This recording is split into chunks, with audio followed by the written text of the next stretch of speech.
And the Springboks beat Australia at the Greenpoint Stadium. And let's now take you live to our sports anchor, Xoli Zondo, who's at a fan park in Randburg. Xoli, over to you.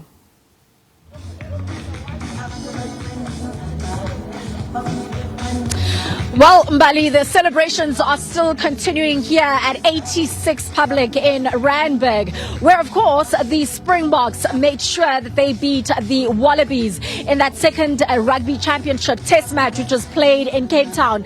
Just last weekend, we were reeling from that double pain when the Proteas had lost to Australia in that T20 series and the Springboks were beaten by the Wallabies at Ellis Park. But this time around, it's different. The Proteas won the ODI series and the Springboks have trumped the Wallabies. I've roped in once again the SABC News senior sport journalist Handre Pollard. Tando, when we started the conversation, we were really hoping that the Springboks would redeem themselves and they would look at this as a revenge match. Not quite their best performance, but it's good to have a win. It's a weird one, because I was at Ellis Park last weekend, almost distraught. And after this win, we're not celebrating, we're more relieved that we did not lose. The performance was, again, very underwhelming. It's a victory, I suppose, and that's where you build from. They always say the one thing about rock bottom, which is last week, rock bottom is steady ground. And from that we built and we got this victory. We can build onto that. We got time between now and the New Zealand test away from home. Those are going to be very difficult. Everyone's looking forward to that second New Zealand test in Eden Park, where New Zealand have not lost at Eden Park since 1994 to the French side. So again, I'm very worried about how we're playing at the moment. A lot of people have talked about us being undercooked. I think for me, our attack has almost become a blunt instrument at times, and that is not really encouraging.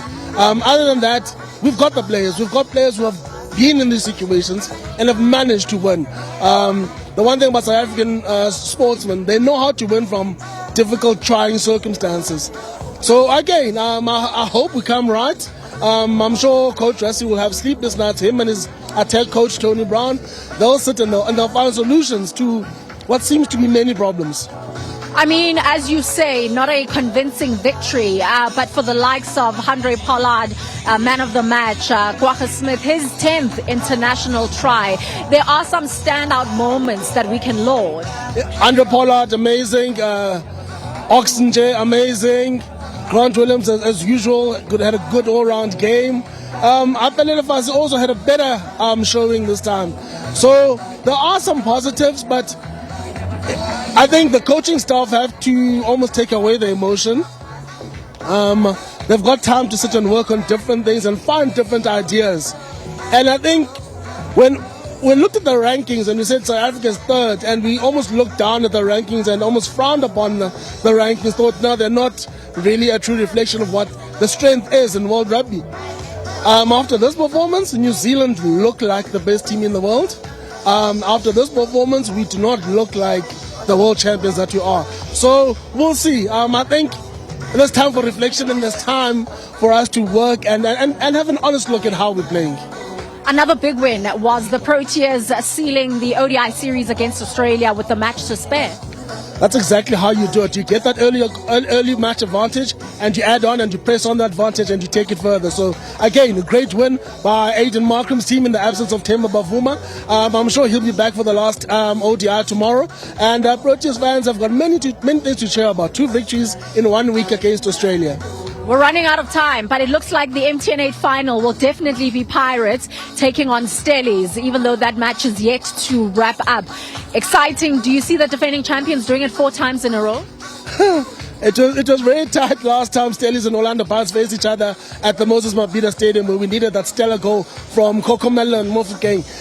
But again, I think it's good work. Both teams have played well. They've recovered from difficult positions and have managed to get to the final. Stellies again need to get through this cup and actually start working on their league form, which is rather terrible. Orlando Pirates, Coach Wadu has seen what the kind of team is coaching.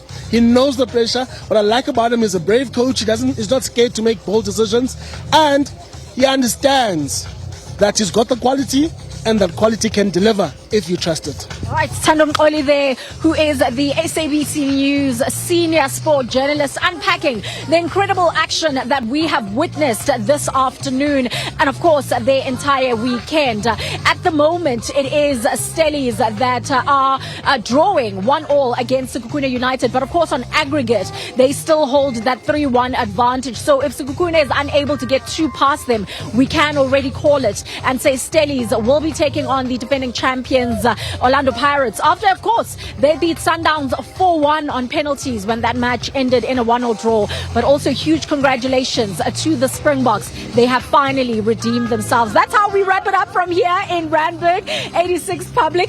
It is now back to you in Studio Mbali. Good night. All right, thank you so much, Toli. That's SABC News full view anchor for sports. Toli Zondo there, just giving us the latest when it comes to the sports this evening.